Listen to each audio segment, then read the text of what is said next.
Hello అండి అందరికీ. Street style chicken curry ఎలా చేసుకోవాలో ఈ వీడియోలో చూపిస్తున్నాను. బ్రేక్ఫాస్ట్లో ఈ చికెన్ కర్రీ చాలా బాగుండిద్ది, గ్రేవీగా. ఇడ్లీలోకి, దోశల్లోకి ఒకసారి ఈ చికెన్ కర్రీ ట్రై చేసి ఎలా అనిపించిందో కామెంట్ చేయడం మాత్రం మర్చిపోవద్దు. కొంచెం పెప్పర్ పౌడర్ వేసుకొని అలాగ కొంచెం నిమ్మరసం ఇలా చల్లుకొని ఇడ్లీలోకి, దోశలోకి తింటే ఉండిద్ది, సూపర్ ఉండిద్ది. 2 తినే ఇడ్లీలు 4 తింటారు, అంత బాగుండిద్ది. ఒకసారి తప్పకుండా ట్రై చేసి ఎలా అనిపించిందో కామెంట్ చేయడం మాత్రం అసలు మర్చిపోవద్దు. ముందుగా ఇక్కడ ఒక ప్యాన్లో 3 టేబుల్ స్పూన్ల ఆయిల్ వేసుకుంటున్నాను. జీలకర్ర 1 స్పూన్, ధనియాలు 3 స్పూన్లు వేసుకుంటున్నాను. మట్టి కుండలో కుక్ చేస్తే ఈ కర్రీ ఇంకా బాగుండిద్ది. మట్టి కుండలో కుక్ చేసి ఎలా అనిపించిందో నాకు కామెంట్ చేయండి.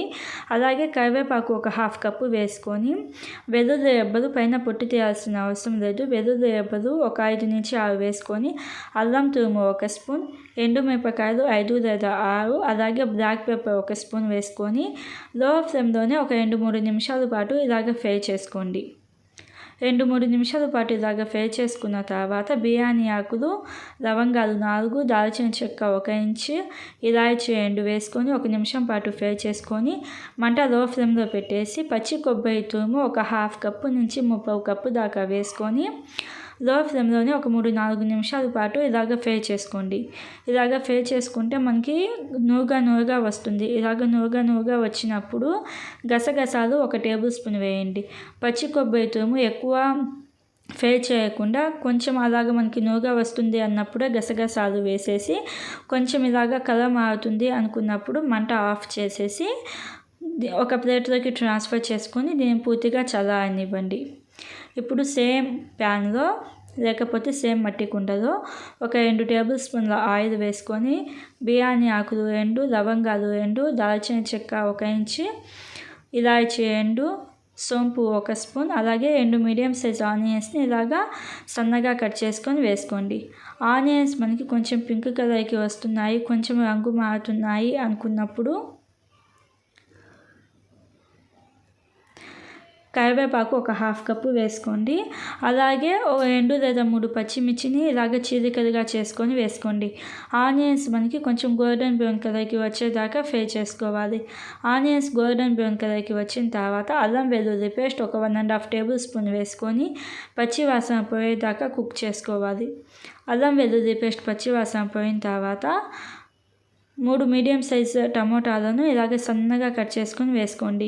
టమోటాలు ఎక్కువ వేసుకుంటే ఈ కర్రీ అనేది బాగుండిద్ది. ఇలాగ 3 మీడియం సైజు టమోటాలను వేసుకొని సాల్ట్ 1/2 స్పూన్ 1 స్పూన్ వేసుకోండి. సాల్ట్ అలాగే పసుపు వేయడం వలన మనకి టమోటాలు తొందరగా ఉడుకుతాయి. పసుపు 1/2 స్పూన్, సాల్ట్ 1 స్పూన్ వేసుకొని ఒకసారి బాగా కలుపుకొని టమోటాలు సాఫ్ట్గా అయ్యేదాకా కుక్ చేసుకోవాలి. ఇలాగ టమోటాలు కొంచెం సాఫ్ట్గా అయిన తర్వాత నీళ్ళు ఒక 3 టేబుల్ స్పూన్లు వేసుకొని మీడియం ఫ్లేమ్లోనే టమోటాలు బాగా సాఫ్ట్గా అయ్యేదాకా కుక్ చేసుకోవాలి. ఇలాగ టమోటాలు సాఫ్ట్గా అయిన తర్వాత ధనియాల పొడి 1 స్పూన్, సాల్ట్ 1/2 స్పూన్, సాల్ట్ ఇందాక కూడా వేసాం కదా చూసుకొని వేసుకోండి. రెడ్ చిల్లీ 1 స్పూన్ వేసుకొని ఒకసారి బాగా కలుపుకోవాలి. ఇలాగా బాగా కలుపుకున్న తర్వాత టమోటాలు సాఫ్ట్గా అవుతాయి కదా, అప్పుడు మనం క్లీన్ చేసుకున్న చికెన్ ముక్కలను వేసుకోండి. చికెన్ ముక్కలను వేసుకొని మంట హై ఫ్లేమ్లో పెట్టేసేయండి. మంట హై ఫ్లేమ్లో పెట్టేసి ఒక 2-3 నిమిషాల పాటు హై ఫ్లేమ్లోనే ఇలాగా కలుపుతూ కుక్ చేసుకోవాలి. హై ఫ్లేమ్లో కుక్ చేసుకోవడం వలన మనకి చికెన్ సాఫ్ట్గా ఉంటుంది. ఇలాగా కలుపుకున్న తర్వాత పైన మూత పెట్టేసి ఒక 5 నుంచి 7 నిమిషాల దాకా మీడియం ఫ్లేమ్లో కుక్ చేసుకోండి.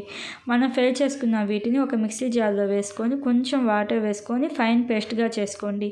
ఇప్పుడు ఈ చికెన్లో మనం రెడీ చేసుకున్న ఫైన్ పేస్ట్ వేసేసి ఒకసారి బాగా కలుపుకోవాలి.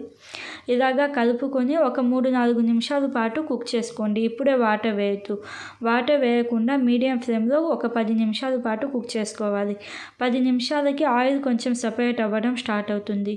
ఆయిల్ కొంచెం సపరేట్ అవ్వడం స్టార్ట్ అయిన తర్వాత అదే మిక్సీ జార్లో ఇంకొక 1/2 కప్పు వాటర్ వేసుకొని అప్పుడు వాటర్ వేసుకోండి. మనము స్టార్టింగ్లోనే వాటర్ వేస్తే మనకి ముక్క అనేది జ్యూసీగా ఉండదు. అందుకని ఒక 10 నిమిషాల పాటు ఉడికించుకున్న తర్వాత అప్పుడు వాటర్ వేసి పైన మూత పెట్టేసి ఒక 10-15 నిమిషాల పాటు మీడియం ఫ్లేమ్లో కుక్ చేసుకోండి. ఆయిల్ కొంచెం సపరేట్ అవ్వడం స్టార్ట్ అవుతుంది కదా, అప్పుడు సన్నగా కట్ చేసిన కొత్తిమీర వేసుకొని హై ఫ్లేమ్లోనే ఒకసారి బాగా కలుపుకొని సాల్ట్ అలాగే చిల్లీ సరిపోయిందో లేదో చూసుకొని కావాలంటే సాల్ట్ ఇంకొంచెం వేసుకోండి. చూడండి గ్రేవీగా ఎంత బాగుందో చికెన్ కర్రీ. ఇలాగా కొంచెం కొత్తిమీర వేసిన తర్వాత ఒక 30 సెకండ్స్ హై ఫ్లేమ్లో కుక్ చేసుకుంటే మనకి చికెన్ కర్రీ అనేది రెడీ అవుతుంది. లాస్ట్లో కొంచెం కొత్తిమీర కొంచెం కరివేపాకు వేసి గార్నిష్ చేసుకోవడమే. ఈ చికెన్ కర్రీ మనకి దోశలోకి, ఇడ్లీలోకి, చపాతీలోకి సూపర్గా ఉండిద్ది. ఒకసారి తప్పకుండా ట్రై చేయండి. ఇడ్లీలోకి, దోశలోకి, చపాతీలోకి కాంబినేషన్గా ఒకసారి తప్పకుండా ట్రై చేసి ఎలా అనిపించిందో కామెంట్ చేయండి. ఇలాంటి మరిన్ని వీడియోస్ కోసం మన ఛానల్ని సబ్స్క్రైబ్ చేసుకొని పక్కనే ఉన్న గంట బెల్ ప్రెస్ చేస్తే నేను అప్లోడ్ చేసే వీడియో నోటిఫికేషన్స్ అనేవి మీకు వస్తాయి. Thank you for watching.